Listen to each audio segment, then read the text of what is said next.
Hello, everybody, and welcome back to another episode of Finding Freedom. In this episode, we're going to discuss the title, Life is Chess, Not Checkers. Here's why. Let's get into it. See, now, both games have, well, kings and pieces and a board, so on and so forth. However, if you think life is like chess, then you're thinking correctly because you're more strategic. If you're thinking life is like checkers, then you're willing to sacrifice almost any piece to get what you want, right? But then are you willing to sacrifice the piece that you wanted in order to get what you wanted to obtain or go for something better or great? See, in the game of chess, you have to think several moves ahead without losing the most valuable pieces. Yes, there are certain pawns in the place. However, those pawns can also make something of themselves, just like you can. Now, when it comes to checkers, everything is the same. Everything is equal. And then if you get to the other side, you get a flying king or queen, so on and so forth. However you want to structure that. And they get to fly all around the board, so on and so forth. But no one is willing to, well, strategize to take out the king or queen in a game of checkers because, well, let's just face it, checkers, although may be good, but it also sucks and it's kind of boring, right? So let's talk about this, shall we? So if we were playing chess, I would say I want as many of my pawns to get to the other side so I could turn them into queens, and then they could go ahead and fly around, do what they want, and take out who they want, so on and so forth, or turn it into a knight, bishop, rook, or whatever, protecting the king. Right? Whereas in checkers, you will go ahead and utilize all your pieces just to gain one strategic advantage to get to the other side of the board, sacrificing everything, not seeing the bigger picture in order just to win the game. Right? This doesn't play out well in life, nor is it a good strategy. The reason why, well, let's bring this into not layman terms, but terms that you can understand. See? Now, when it comes to money, right, there's certain countries that have something called a currency conversion rate. So if you live in Mexico, $1 United States is 20 pesos over there. However, the ideology is that $1 over here is also 1 peso over there because of the belief that, well, 1 peso is the equivalent of $1 until they find out that it's worth more. Right? So just like silver and gold, right? Silver is worth one thing, gold is worth more. But why? Right? So if you wanted to, let's say, free a country, right? How would you do that? Well, you would have to make sacrifices, but you would have to be a strategic thinker, right? So let's say the country of Puerto Rico, right? If you are a citizen in Puerto Rico, well, you're also a United States citizen. That comes with benefits, right? Because everybody likes benefits. But it's magical how those people can come over here, make something of themselves, but never give back to the place in which they came from, right? Maybe because they, I have no idea, got too many benefits, so on and so forth, spoiled as a child, I have no idea. Now, if Puerto Rico were to declare its independence from the United States, yes, I know that sounds scary. However, they can also create their own currency. Would it be as much as the US dollar? Probably not. But then again, that would also probably lift restrictions for people with US dollars to take advantage of it, like a tax safe haven because of the capital gains tax legislation that went through. Now, if they were to go ahead and create their own currency similar to Mexico, yes, and they brought in other people, so on and so forth. For instance, let's say that Puerto Rico says, F this, I'm out, so on and so forth, etc., right? And they declare their independence, they come up with their own currency. Yes, every $1 is like 20 pesos over there, but now people can live a little bit differently, yes? Because they won't have the influx of people taking advantage of them and the people there. Now, what's another strategic point to this? I mean, I don't see Jennifer Lopez rebuilding Puerto Rico, and she's worth like $500 million. However, I'm sure she would take the initiative if Puerto Rico were to declare its independence, become its own country once again, so on and so forth, releasing itself from the clutches of the United States and then aligning itself with other Latin-speaking countries that can also assist in the process, right? Why is this important? Well, if people are getting paid in, let's say, pesos, dollars, whatever you want to call it, dinero, whatever, you can then utilize that and leverage it. Why? Because if the people are getting paid in pesos or dinero, so on and so forth, right? Then those dineros, dollars, so on and so forth, that are what, 20 to 1, 10 to 1, so on and so forth, are worth more or less. Well, it depends on your perspective. See, because if Jennifer Lopez has $500 million, right, US currency, and the people in Puerto Rico not only need work, they need jobs, they need to rebuild, so on and so forth. If you gave them a lot of dinero, dollars, so on and so forth, or pesos, they would be able to get the job done at a cheaper cost according to, well, the laws within the financial industry, thanks to the foreign exchange market, right? Because of the US dollar and how heavily it's weighed. So if other countries were to get involved, not only can Puerto Rico not only rebuild itself, if they align itself with countries like China, so on and so forth. I don't know if you guys seen this, but China and a couple other places, they were able to actually raise and build land masses on top of water. So you would also be able to increase the size of Puerto Rico by, let's say, 1,000 nautical square miles, so on and so forth. Now, if you were to add 1,000 miles of land to the Caribbean in Puerto Rico, so on and so forth, which I think is only 150 miles across, 75 miles up and down, so on and so forth, not that big, but if you add 1,000 miles, what can you build there? Well, you can build indoor facilities that can house other fruits and vegetables in a vertical farming format to provide food for everybody else. You can build a desalination plant to provide clean drinking water for the people there. And then, of course, you can rebuild and reconstruct certain areas that need to be fortified from things like hurricanes and storms. This would be a strategic investment and move based upon the strategic thinking of investors and people that run the country. See, yes, it's good to have the citizenship and the benefits, so on and so forth, so you could come to the United States. However, that also ties you to the US dollar. And if you're not getting the best bang for your buck, you might as well declare your independence and then peace out, so on and so forth. And then see if the people that represent the country, because they're loud and they're proud, will go ahead and actually put their money where their mouth is and rebuild it, right? So if they partnered with China, so on and so forth, in order to increase not only land mass, they would also be able to not only rebuild the country, but turn it into a better place in which that they remember, leaving the ancient sites the way they're supposed to be, so on and so forth, El Yunque, so on and so forth, the Pigeon Park, etc., right? Viejo San Juan y todo eso. But they would also have more land, less traffic because people will be more spread out. The whole island is surrounded by water, so there'll be beautiful beaches everywhere that they can shape to what they want it to look like. They would be able to then leverage the foreign exchange markets in order to give back to the country, putting them in the good graces of whoever's watching. And then, of course, giving back to society and being the example that other people should be. Right? Now, when it comes to this, let me check my microphone real quick, make sure it's still charged. You know, when it comes to this, people say, oh, but if we give up our citizenship, we won't have the benefits of coming to the United States and doing X, Y, and Z. Living what? Still paycheck to paycheck with taxes and inflation and everything else? Living a certain way or within a certain context or mindset, so on and so forth? I mean, think about it. If you were able to declare your independence, be your own citizen once again, I'm a Puerto Rican citizen, or I'm a Haitian citizen, so on and so forth, or a Cuban citizen, etc., right?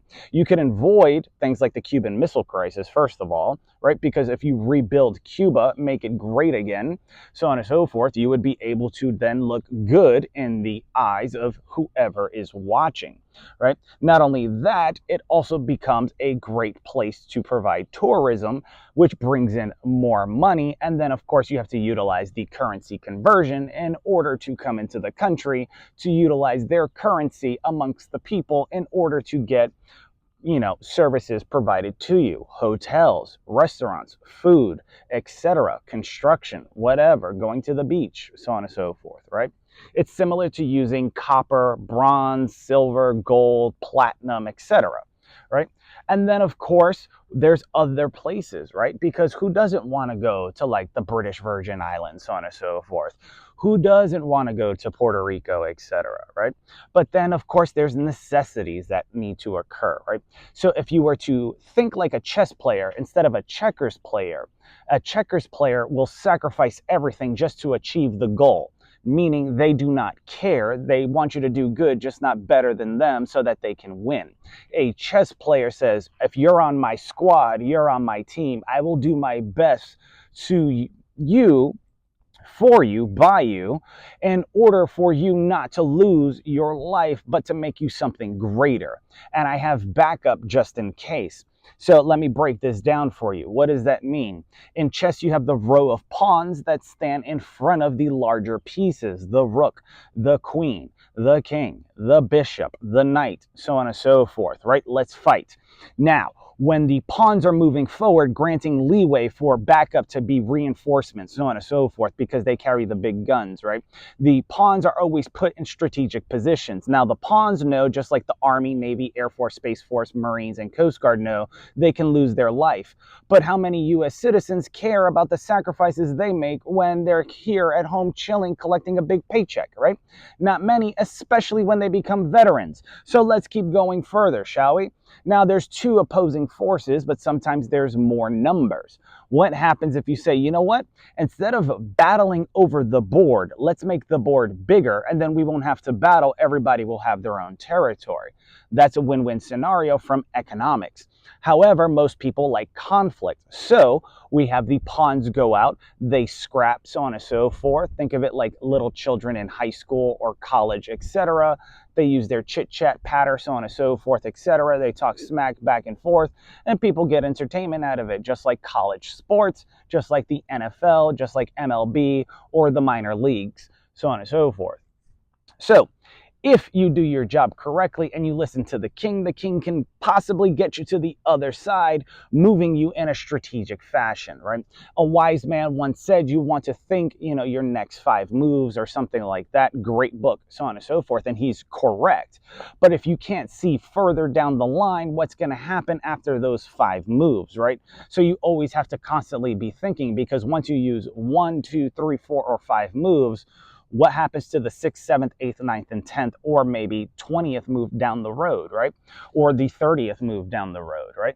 Or the 50th move down the road, so on and so forth. So you have to always strategically, think. If you don't have this ability, well, then maybe you're not playing the right position. See, if you're not a king-like person where you think strategically, how can I get my pieces across so that we can win together? Then maybe you should step aside and become a knight or a bishop or a rook, so you can help at least defend the king when you castle, etc., so on and so forth, right? Because the rook, depending on which side, you could castle king side or queen side, and the rook will step into position out of the corner, out of the cut, to come forward and then wreak pillage and havage, so on and so forth, amongst anybody that comes near the king in files and columns. So when that occurs, that's another strategic move in chess. So if Puerto Rico goes and declares its bankruptcy, it could come up with its own currency. The people that are in the music industry and other industries, so on and so forth, that have extreme wealth can, instead of advocating for the country, can actually give back and rebuild, leveraging their US dollars and then bringing that back to Puerto Rico in Puerto Rico's own currency, leveraging partnerships, so on and so forth, in strategic negotiated fashion, so on and so forth, to increase land mass, to reduce traffic, because anybody that's visited the island knows that traffic sucks, is just like New York City. So if that were to occur, not only do the people gain their independence and freedom once again, the crooked people that are actually in there, that are money hungry, that only see the greenbacks, so on and so forth, that require that in order to, live a cushiony life, will then be able to leverage, not strife, but get rid of it, making the people happy, putting them in a position where they look good. They still get to keep their US dollars, because if they create their own currency, they're going to have to convert it anyways.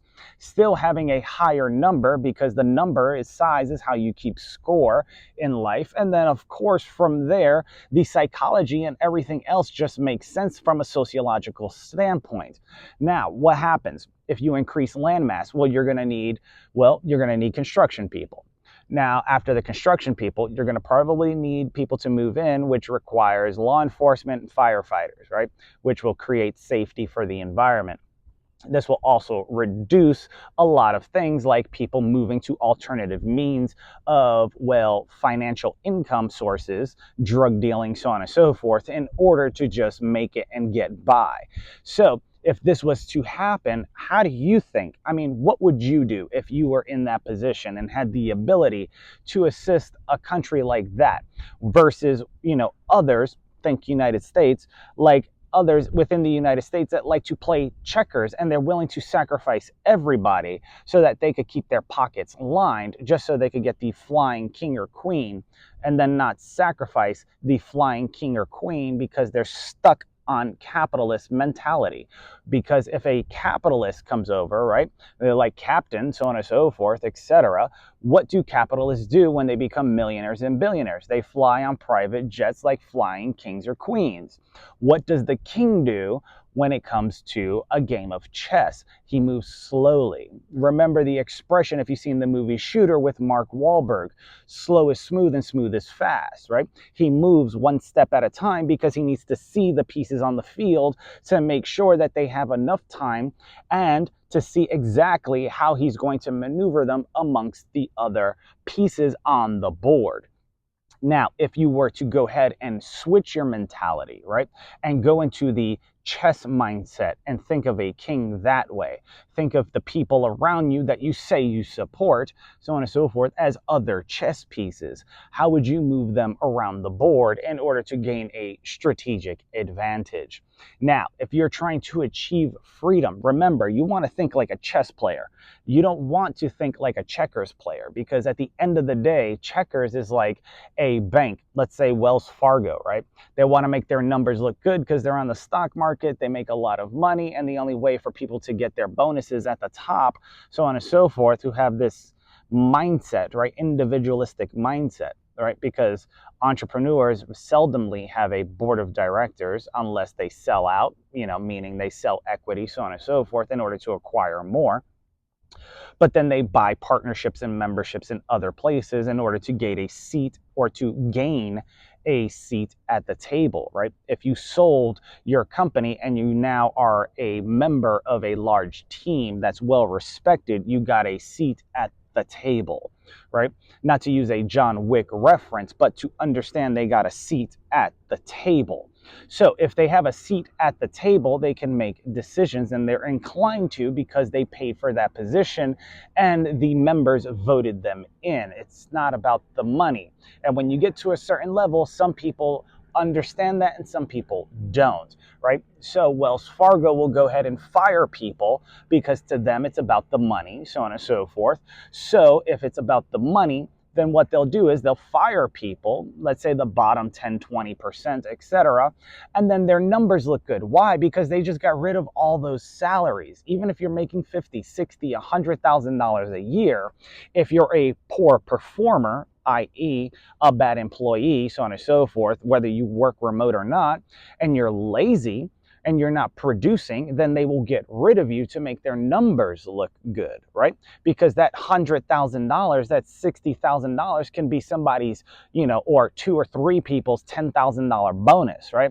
If you have 6 people that are busting their butt, why not give them a $10,000 raise? Yeah, we just fired the dude that makes $60,000, right? Or fired the chick that makes 50, or we fired the chick that makes 100 and something, or we fired this other person that makes X, Y, and Z amount because they were a poor performer. They were not producing, and then they give that back to the company. They pay that out as an expenditure, keeping a little bit for themselves. So if you fire somebody, let's say that makes $100,000 a year, right?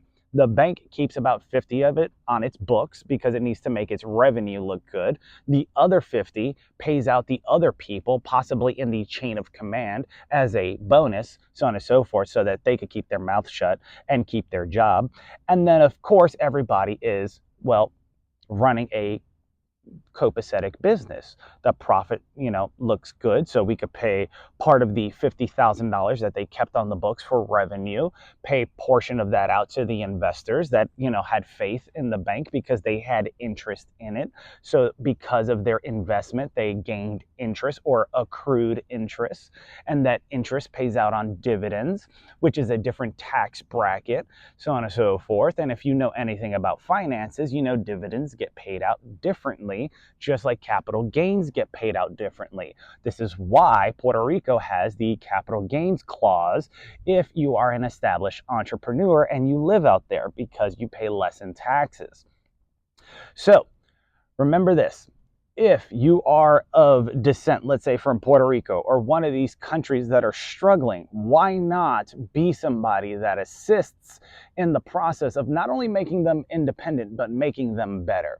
See, because people have the ideology that was shared a long time ago, thanks to Apple, you have to think different. Yes, think different. That's a good one. And then everybody thinks differently. Now we're playing World of Warcraft over here, where everybody's their own character. They have an individualistic mindset, so on and so forth. They all think differently, so it creates a lot of chaos. Why not think better, so on and so forth, right?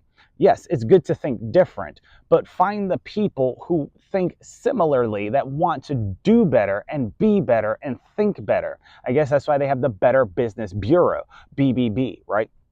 So on and so forth, right? Because the people that want to do better will actually get the job done because they have the mental fortitude, the ability to do so. They've acquired certain assets in life or amount of capital in order to make strategic moves and investments to now put themselves in the position of a king in a game of chess, not a king in a game of checkers or queen, so on and so forth.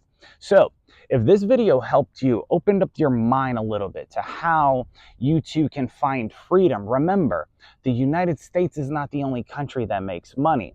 But if you have a business in the United States and you live somewhere else, let's say you're an attorney that can practice law remotely. So you have your place that, resides within the United States, but you live in another country where the dollar is worth more, so on and so forth. Like, let's say Mexico, right? It's 20 pesos over there for every dollar. So if you had $100,000, that times 20, that would be, well, go forth and multiply, Bible verse, so on and so forth. You just multiplied your money. Not only that, you can then encourage other people to do a great job, because as the man once said, and I think this was Bill Gates, he stated that he hires lazy people, so on and so forth, and he pays them well because some which way, shape, or form, they always know how to get the job done quickly so they could go back to being lazy. Now, the same could be said about Marines, but what do I know? I'm a veteran. So until next time, my friends, take care, God bless, and bye-bye.